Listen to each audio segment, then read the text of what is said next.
Olá, pessoal. Então, hoje nós vamos falar um pouco sobre escalonamento de tarefas em um sistema operacional de tempo real.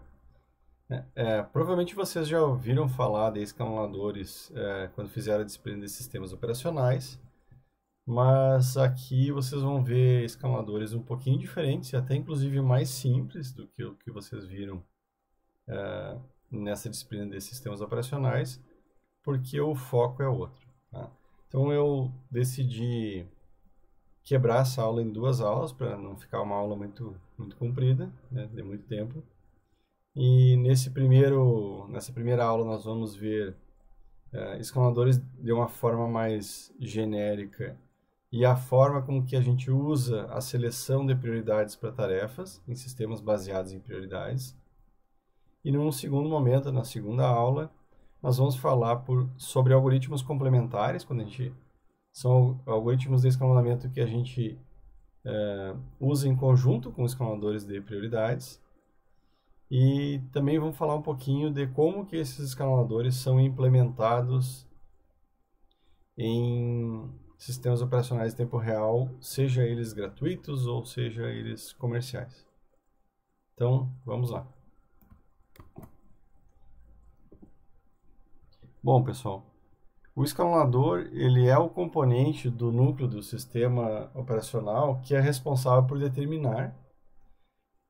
Aqui está escrito em tempo de execução, mas nem sempre é em tempo de execução. Existem algoritmos que determinam em tempo de projeto, né, mas quase todos em tempo de execução. Quais serão as próximas tarefas a serem executadas, né? Então ele basicamente é um gestor do processador. E como é que ele decide qual tarefa é a próxima a ser executada? Ele vai utilizar uma política de escalonamento, né? E com essa política ele ordena um conjunto de tarefas. Então, a política de escalonamento, basicamente ela vai definir critérios, regras, né, de como que eu ordeno as tarefas em tempo real, né? E a partir dessas escalas geradas, né, se for possível, né, se elas forem realizáveis, se garante o cumprimento das restrições temporais de cada uma das tarefas do sistema operacional. Então, algoritmos de escalonamento podem ser classificados como estáticos, né, quando o cálculo da escala é feito a partir de parâmetros atribuídos às tarefas em tempo de projeto. Então, são parâmetros fixos. O que isso quer dizer? Uma tarefa que tem prioridade fixa. Então, esse parâmetro não muda durante a execução da tarefa. Então, um algoritmo que usa uma prioridade fixa, ele é um algoritmo estático, né? Já o algoritmo dinâmico, eles são baseados em parâmetros que mudam com o tempo de execução ou com a evolução da execução das tarefas no sistema, né? Notem, pessoal, que um sistema previsível, determinístico, ele geralmente vai tentar se basear em parâmetros estáticos. Então, possivelmente, um algoritmo usado no RTOS, ele vai usar uma técnica de escalonamento, um algoritmo de escalonamento estático, né? Já os algoritmos dinâmicos, eles são mais utilizados, por exemplo, num Linux, num Windows, né, num sistema operacional de mais alto nível, em que existem a todo momento novas tarefas são executadas, outras tarefas são desligadas, então existe muita variação do que está executando num dado momento, então existe muita variação de carga e por isso é mais interessante o uso de algoritmos dinâmicos, né? Mas para sistemas em que eu quero determinismo, provavelmente eu vou optar para um sistema com algoritmo de escalonamento estático.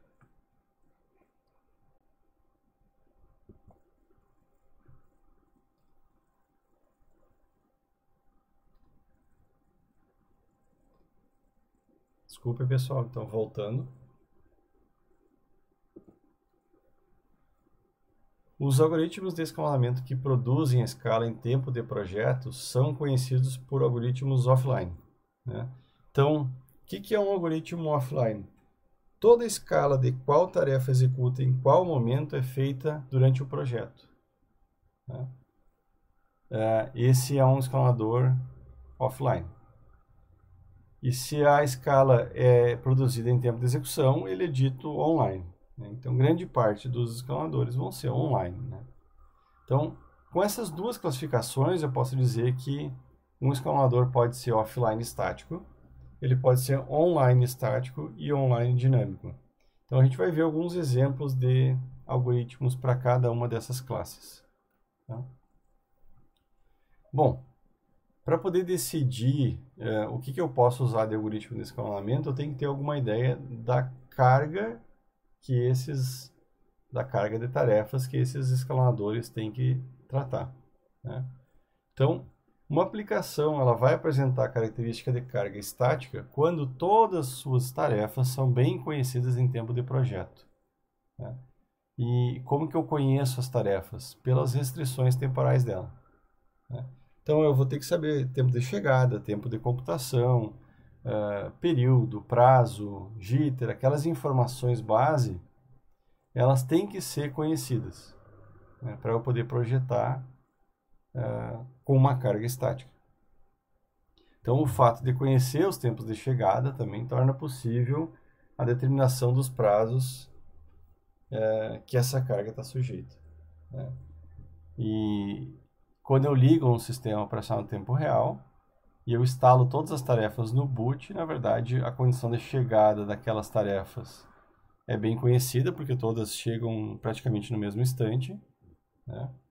E a continuação ou a periodicidade dessas tarefas também é importante. Então, vamos falar um pouco sobre isso. Então, quando a tarefa é periódica, né, eu conheço bem melhor a carga dela. Mas tem tarefa que ela é aperiódica. Então, nesse caso, eu tenho que considerar o pior caso. Então, porque se eu quero determinismo, se eu quero conhecer o comportamento em qualquer situação, eu tenho que preparar o sistema para o pior caso. Né? Então, as cargas estáticas, que é o que eu quero, na verdade, para poder modelar um sistema bem, um sistema de tempo real, elas vão ser modeladas a partir de tarefas periódicas, que são bem conhecidas, né? E tarefas esporádicas. E tarefas esporádicas são uma subclasse de tarefas aperiódicas. Então, para um algoritmo de escalonamento estático, e o de prioridades fixas é estático, né? Eu não posso usar todo o conjunto de tarefas aperiódicas. Eu preciso fazer uma suposição em cima das tarefas aperiódicas, que é da onde vem o conceito de tarefas esporádicas. Né? Então, a garantia de tempo de projeto para tarefas aperiódicas, ele só pode ser conseguido se eu tiver uma informação, que é a taxa máxima de chegada para os eventos assíncronos quaisquer, né? Então, como que eu sei isso? Você se lembra quando a gente modelou tarefas aperiódicas, que elas tinham uma informação chamada mínimo I, que é a mínima taxa ou o mínimo tempo entre ativações. Se eu conheço esse tempo, eu sei qual que é a taxa máxima com que podem ser disparados esses eventos. Né? Então, isso quer dizer que tarefas aperiódicas associadas com eventos críticos são caracterizadas por um intervalo mínimo entre ativações. E isso limita a carga aperiódica. Né? Então, essas tarefas vão ser conhecidas no nosso projeto como tarefas esporádicas. E elas vão se comportar de forma semelhante a uma tarefa periódica no pior caso. Né? Porque considerando que aquele mínimo I está acontecendo a todo momento, ela se torna uma tarefa periódica por um certo instante de tempo que nós chamamos de rajada, é uma rajada de eventos. Né? Então, com isso eu consigo garantia de tempo, determinismo, mas claro que isso tem outros problemas. Né? Então, as aplicações onde as condições de chegada às tarefas não podem ser antecipadas são conhecidas por terem cargas dinâmicas, pessoal, né? E carga dinâmica está diretamente associado à tarefa aperiódica. Então, se eu tiver um conjunto de tarefas que tiver pelo menos uma tarefa periódica, que eu não consigo determinar o intervalo mínimo de ativações, ou pior, pessoal, se o intervalo mínimo entre requisições pode ser menor que o tempo de computação dessa tarefa, eu vou ter uma condição de pico que é uma carga desconhecida, né? E que pode levar a 100% ocupação do processador. Então, primeiro, né, se ocorrer a rajada, eu levo a 100% de ocupação do processador. E vocês vão ver que num sistema baseado a prioridades fixas, eu não posso utilizar 100% do processador. Senão eu não consigo fazer garantia em tempo de projeto. Então, sempre lembrando, tarefas periódicas eu vou ter o período, o prazo, o tempo de computação e o tempo de chegada e o jitter como informações importantes. E tarefas aperiódicas eu vou ter o tempo de chegada, o mínimo tempo entre ativações, o prazo e o tempo de computação. Então, essas são as informações que eu vou usar para modelar o sistema. E eu posso dizer que o mínimo tempo entre ativações para uma tarefa esporádica vai ser semelhante ao período dela. Então, a gente vai usar isso para modelar os sistemas. Bom, então, nós temos alguns tipos de algoritmos que a gente pode utilizar, né? Nós temos os algoritmos com garantia em tempo de projeto, né? Nós temos algoritmos com garantia em tempo de execução e temos abordagem de melhor esforço. O que a gente gosta num sistema de tempo real é um algoritmo, um sistema que eu tenho garantia em tempo de projeto. Eu projetei o sistema e eu quero garantias de que todas as tarefas vão cumprir os seus prazos, né? Então, nós vamos para garantia em tempo de projeto. E essa abordagem ela tem como finalidade a previsibilidade determinística, que é o que eu quero no sistema de tempo real, né? E para isso eu preciso de algumas premissas, né? Qual que é a primeira delas? A carga computacional do sistema tem que ser conhecida em tempo de projeto, tem que ser estática, né? E o que isso significa, pessoal? Que tem uma reserva de recurso, uma reserva de CPU, de processador, para a execução das tarefas, mesmo quando eu estiver no pior caso. E isso nem sempre é bom, eu estou guardando o processador para o pior caso, então na maior parte do tempo, talvez o processador esteja ocioso. Bom, tem dois tipos principais de abordagens com garantia em tempo de projeto que eu posso utilizar. Não são os únicos, mas são os mais utilizados. O executivo cíclico, né, que eu tenho a escala definida em tempo de projeto, e o escalonamento dirigido a prioridades, mais o teste de escalabilidade, né? Uma coisa eu tenho um escalador que usa prioridades fixas, mas isso não garante nada com relação à garantia de tempo de projeto. Então, para isso, eu tenho mais um teste de escalabilidade, né? Então, a escala ela é produzida em tempo de execução, mas eu consigo fazer um teste para verificar se a escala que vai ser produzida ela é viável de que se todas as tarefas cumpram os seus prazos, tá? As prioridades, né, eu coloquei fixas ou variáveis, e em geral elas são fixas, pessoal. Se eu tiver prioridade variável, dificilmente eu consigo fazer um teste de escalabilidade em tempo de projeto, né? Talvez eu vou ter que fazer um teste em tempo de execução, né? E eu não vou ter 100% de certeza que esse teste é verdadeiro para todas as condições.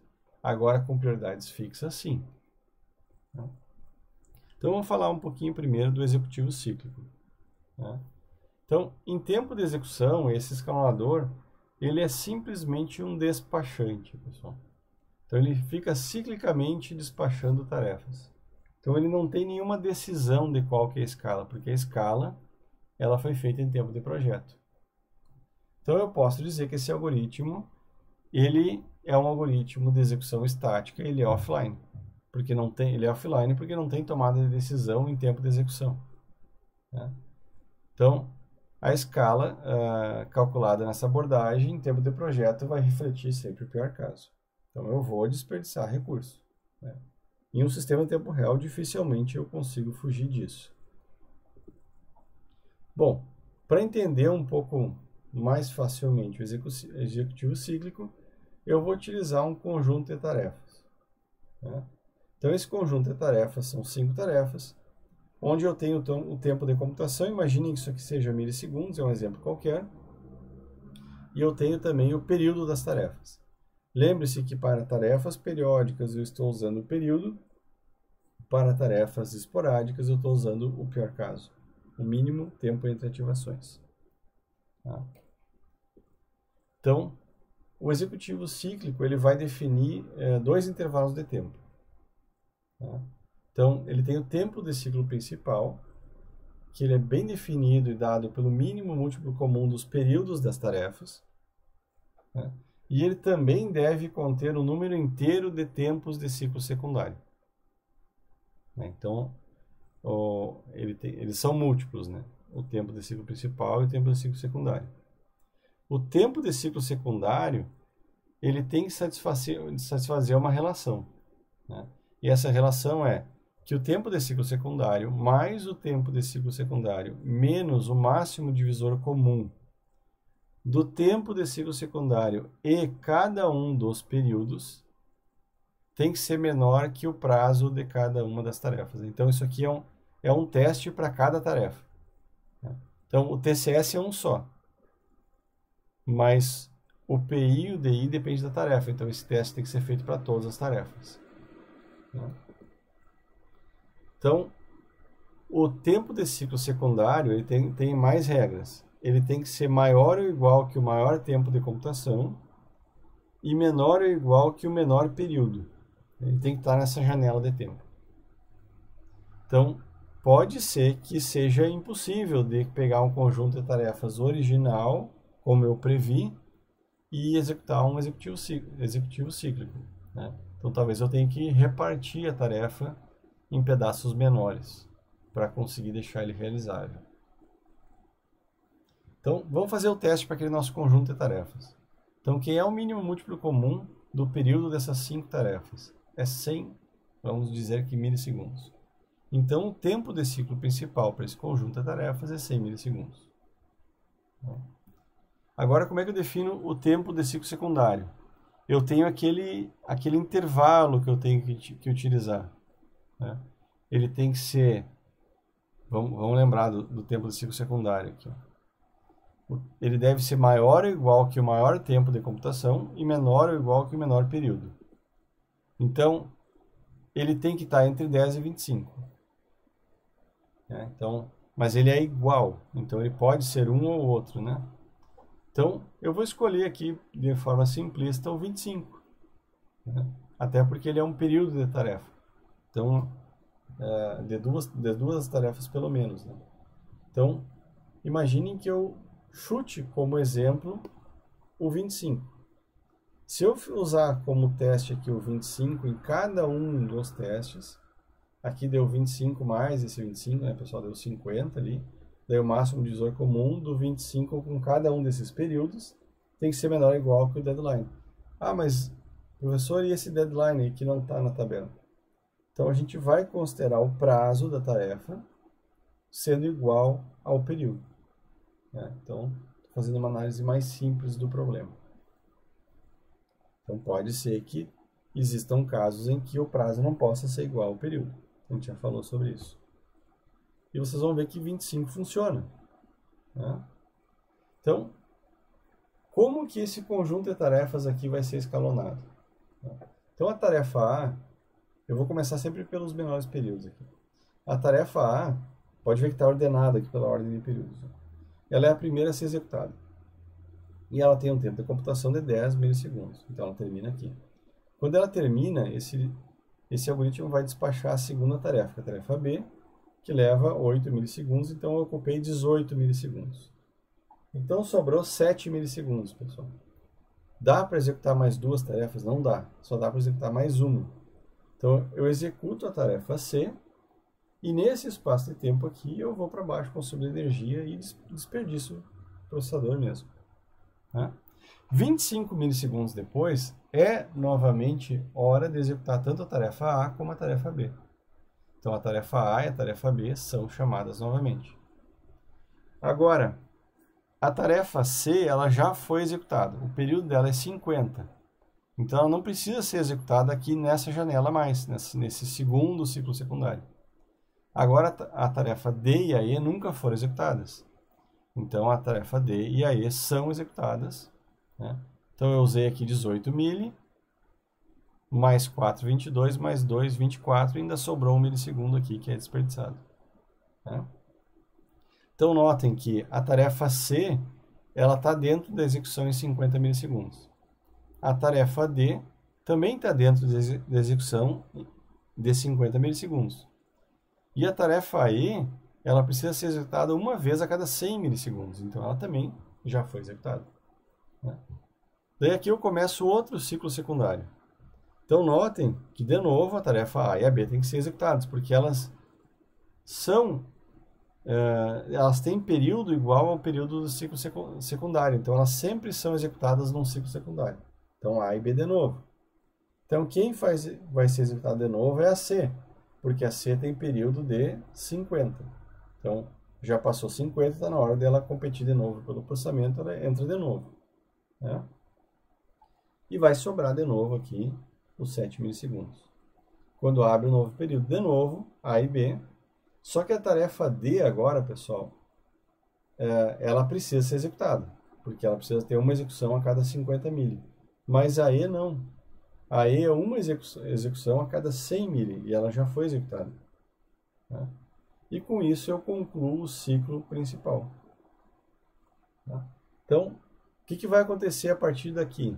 Esse ciclo principal vai se repetir e os ciclos secundários daqui vão se repetir. Chamando as tarefas nessa ordem, eu consigo executar todas elas e cumprir os prazos de todas elas.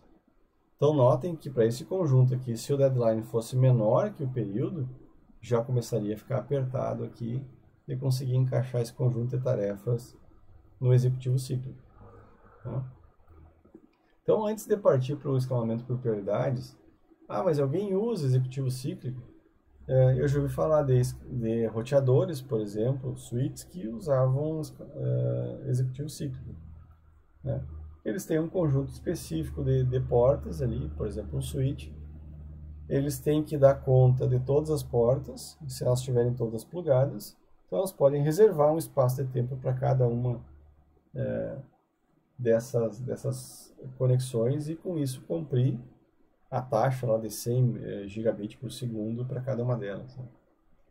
Mas eu conheço muitos produtos desenvolvidos que não são exatamente o executivo cíclico, mas existem empresas, até mesmo no Brasil, internacionais, que utilizam técnicas de desenvolvimento de sistema embarcado que fazem algo, se não igual, muito semelhante ao executivo cíclico, que é utilizar bases temporais para conseguir cumprir prazos. Né? Então, se vocês talvez não usarem nunca o executivo cíclico, talvez vão utilizar algo derivado dele. Então, algumas empresas, até mesmo no Brasil, utilizam isso. Bom, mas o que é o mais utilizado, pessoal? O mais utilizado é o escalamento dirigido por prioridades. Né? Então, as prioridades elas são utilizadas para determinar um grau de importância de cada uma das tarefas do sistema operacional. E elas podem até ser dinâmicas, mas em geral, no sistema em tempo real, elas são estáticas. Existe um certo dinamismo associado a mutex. Né? Depois, a gente já falou, inclusive, sobre isso, né? Que é quando eu tenho aquela herança de prioridade. Quando eu tenho herança de prioridade, há um dinamismo entre a prioridade das tarefas, mas para projetar o sistema, pelas técnicas mais comuns, eu devo considerar essas prioridades estáticas. Tá? E esse escalador dirigido por prioridades, ele pode permitir que tenha mais tarefas com a mesma prioridade, né? Então, nesse caso, ele vai usar uma outra técnica combinada, que vai ser, por exemplo, Round Robin, vai ser FIFO, vai ser SJF, e nós vamos falar sobre esses algoritmos de escalonamento complementares na próxima aula, tá? Quando eu uso um algoritmo de escalonamento complementar para ter várias tarefas com a mesma prioridade, eu vou ter várias filas de prontos, cada uma para uma prioridade, né? E daí, dependendo do que tem dentro de cada uma dessas filas aqui, né, o escalonador vai decidir por sempre executar a mais prioritária primeiro. Então, vai sempre esvaziar primeiro a fila da mais prioritária, depois a fila da prioridade intermediária, até a fila das tarefas menos prioritárias. Então, qual que é a tarefa de menor prioridade do sistema? É a tarefa de menor prioridade que vai ser a última da fila, num dado momento aqui, desse sistema com dois algoritmos de escalonamento, tá? Então, eu posso combinar, sim, algoritmo escalonado por prioridade com outro tipo de algoritmo. Então, nota-se que o escalonamento por prioridades, principalmente quando eu tenho prioridade estática, tá, eu posso ter tarefas de baixa prioridade que não vão ser executadas nunca, né? Isso é chamado de starvation, se mata a tarefa de fome, né? Só que se a gente projetar corretamente o sistema, isso não acontece, né? Agora, se isso acontecer, existe técnica para tentar diminuir esse problema, que é sistemas de envelhecimento, sistema baseado em uso de CPU, onde isso vai fazer com que a prioridade da tarefa seja dinâmica, né? Uma tarefa ela é de alta prioridade e ela está ocupando muita CPU. Com o passar do tempo, ela começa a diminuir a prioridade para que outras tarefas passem a executar, né? Mas eu não consigo, em tempo de projeto, fazer um projeto usando essas técnicas. Então, novamente, pessoal, o ideal é fazer o projeto com as prioridades sendo fixas e não tendo nenhum dinamismo nessas prioridades.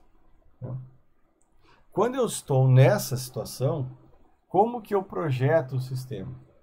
Então, o melhor algoritmo que existe para isso é o escalonamento por taxa monotônica. Então, esse escalonamento por taxa monotônica, ele é um esquema de prioridades fixa, então ele é estático e é online, porque a decisão do despachamento das tarefas ele é feito em tempo de execução. Só a prioridade que é definida, o parâmetro, né, que é a prioridade definida em tempo de projeto. Então, esse é o algoritmo de taxa monotônica, o rate monotônica, né? Ele é dito ótimo entre os escaladores de prioridade fixa. Então, nenhum outro algoritmo da mesma classe, né, prioridades fixas, consegue escalonar um conjunto de tarefas que não seja escalonável pela taxa monotônica, tá? Então, a taxa monotônica ela tem algumas premissas, que elas facilitam a análise matemática, mas não quer dizer que elas são boas para o projeto. Primeira delas, as tarefas são periódicas e independentes. O que isso quer dizer, pessoal?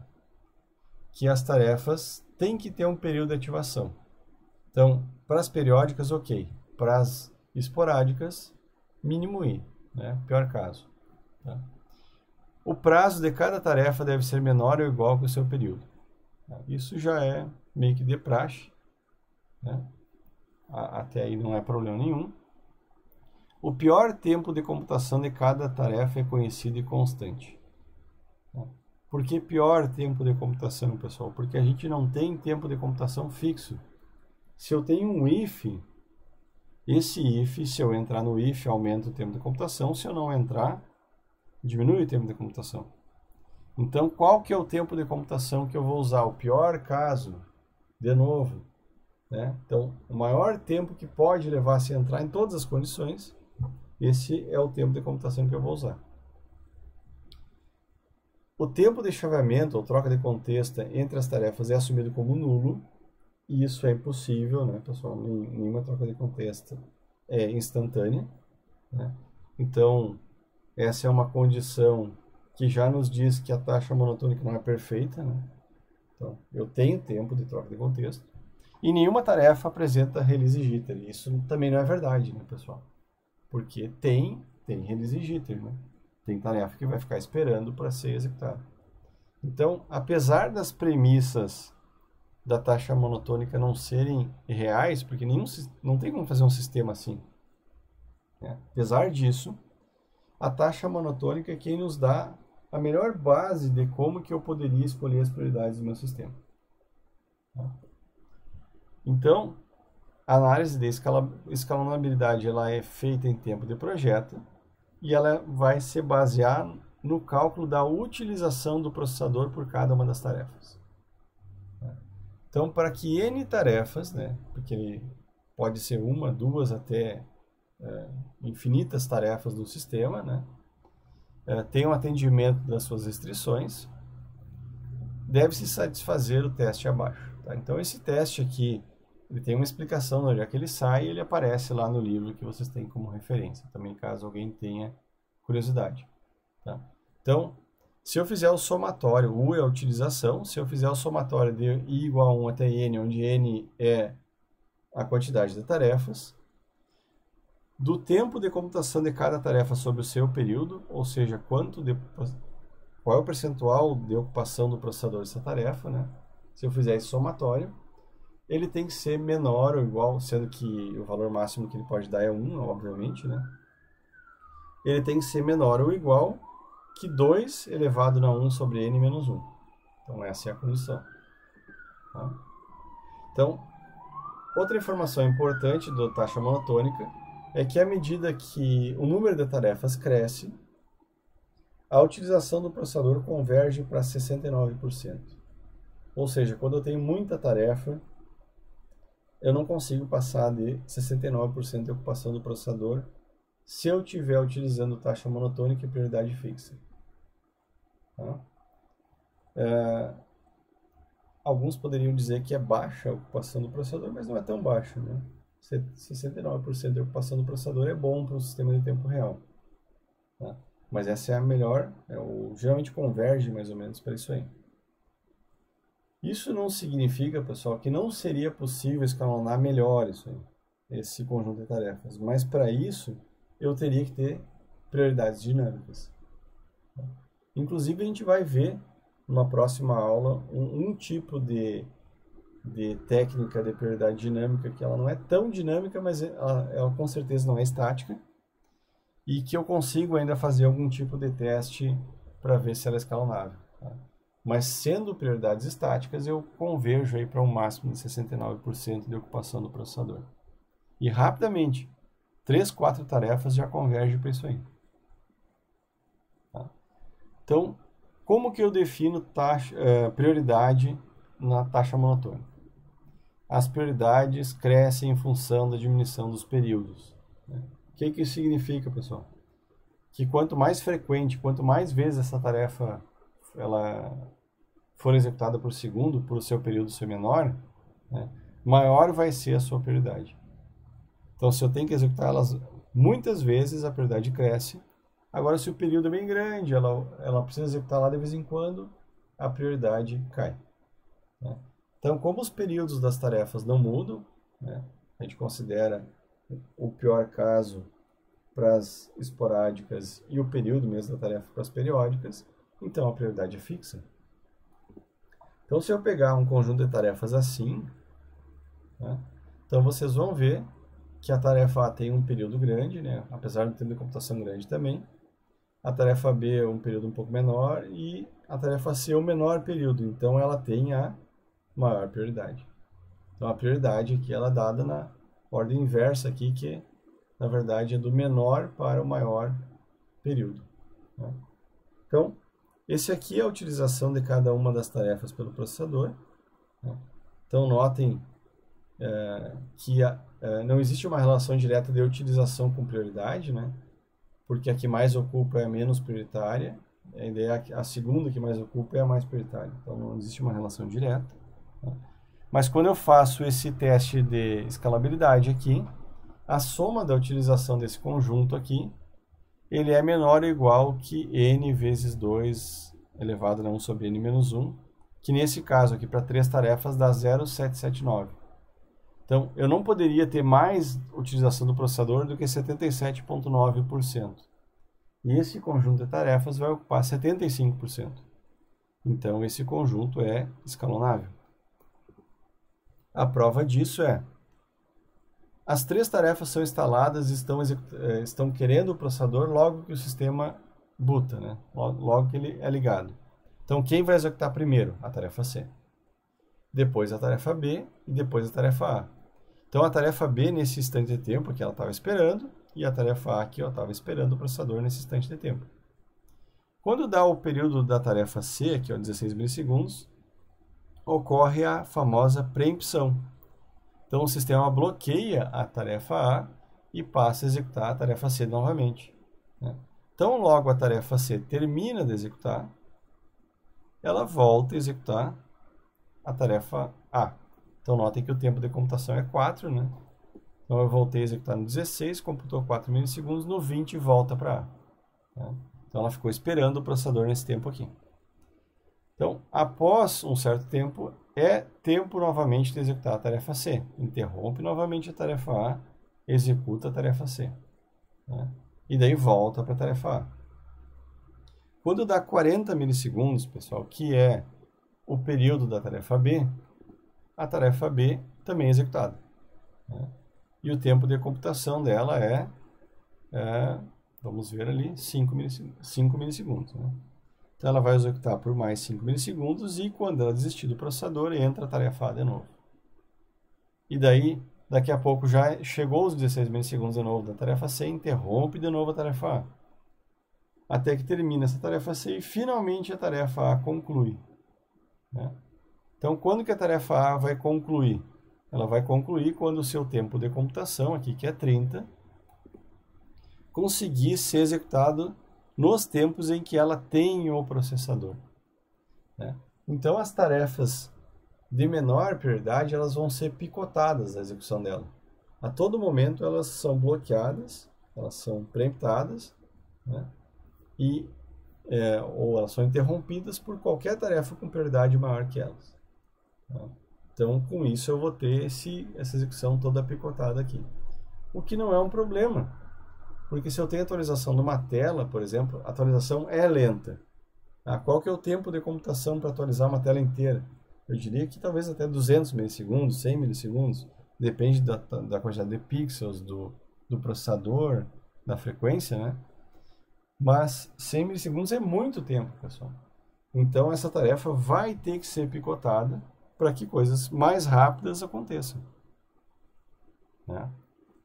Agora, se eu tenho um conjunto de tarefas que o teste não dá verdadeiro, né, que o tempo de utilização somado aqui vai ser maior do que os 77,9%, porque são 3 tarefas, então N é 3, então isso aqui é maior, é certo, pessoal, que não vai dar para cumprir o prazo de alguém. E geralmente, quem não vai cumprir o prazo é a tarefa menos prioritária, né? Então, notem de novo as prioridades definidas pelos períodos. Se eu jogar isso no tempo, quem executa primeiro? C, B e A. Não, essa é a ordem, né? Então, o período de A desculpem, de C, que é a mais prioritária, é 30, né? Então, a cada 30 aqui, ó, milissegundos vai entrar C de novo. A cada 40 milissegundos entra a tarefa B de novo. E quanto tempo aqui a tarefa A conseguiu executar nessa primeira fase aqui, ó? É só somar. Levou 10 milissegundos para a tarefa C, levou 10 milissegundos para a tarefa B, né? E daí eu precisava de 12 milissegundos para a tarefa A antes do seu período de 50 milissegundos. Então, aqui ocupou 20 milissegundos com essas duas, né? Então, aqui ela executou 10 milissegundos. Daí entrou essa aqui, ó, mais 10, e bateu os 50 lá, e eu não consegui terminar. Então, a A perdeu o prazo aqui. Mas por que não tem só os 2 milissegundos aqui? Porque ela vai terminar a execução dela e já está na hora de executar de novo. Então, ela continua com o processador. Mas aqui ela perdeu o prazo, né? Mas isso é tão crítico assim? Eu diria, pessoal, que se for uma só e fosse, por exemplo, a tarefa da tela, talvez o prazo não fosse algo tão complicado, porque será que é tão pior demorar ali 2, 10, 20 milissegundos a mais para atualizar a tela? Talvez não. Então, você mexe um pouco no conjunto de tarefas, você relaxa um pouco o prazo e passa a passar de novo pelo... eu consigo passar de novo pelo teste, né? Então, mas qual que é o período de atualização de uma tela, né? Então, vai depender de como que vocês implementaram o sistema de vocês. Quando eu tenho touchscreen, por exemplo, eu tenho que considerar o toque também. E o toque é um evento que deve atualizar alguma coisa na tela. Então, não é um projeto tão simples. Mas eu posso deixar uma das tarefas perder prazo? Talvez, né? Talvez, se for a tela, nesse caso, e ela perder um prazo por pouco tempo, eu posso deixar, mas eu sei que esse prazo aí é o prazo relativo ao soft real-time e que a tarefa está perdendo prazo. Mas como ela não é tarefa crítica do sistema, eu posso deixar assim, né? Existe um caso especial da taxa monotônica, pessoal, que quando eu tenho os períodos múltiplos, em vez de eu usar aquele n vezes 2 dá 1 sobre n menos 1, eu posso usar menor ou igual a 1. Tá? Então, esse aqui é um caso, ó, os períodos são múltiplos, e daí eu consigo ter a utilização de processador maior que os 77%. Mas por que isso aqui não é realizável na prática, pessoal?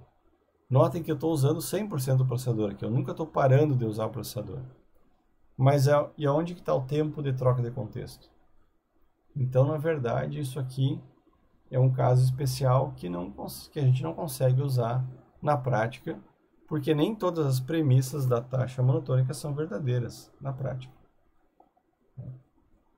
Bom, eu posso ter uma variação da taxa monotônica, que é o prazo monotônico, e nesse escalonamento as prioridades crescem em função da redução dos prazos e não dos períodos, né?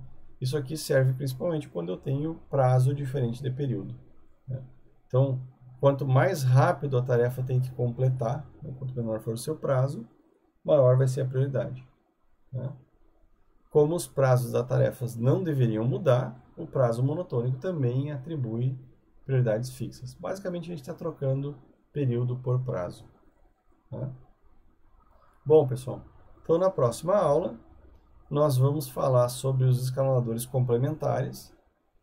Como que eu posso usar em conjunto com o escalonador de prioridade outro escalonador, né? E principalmente como que esses outros escalonadores funcionam. Mas por que que eu poderia querer ter duas tarefas com a mesma prioridade? Imaginem que eu tenha um sistema que tem comunicação Ethernet, TCP/IP. E dentro desse sistema eu tenho várias coisas acontecendo ali. O meu sistema pode mandar um e-mail. O meu sistema pode querer saber a hora. Então tem aquele protocolo SNTP. O meu sistema pode querer processar um ping.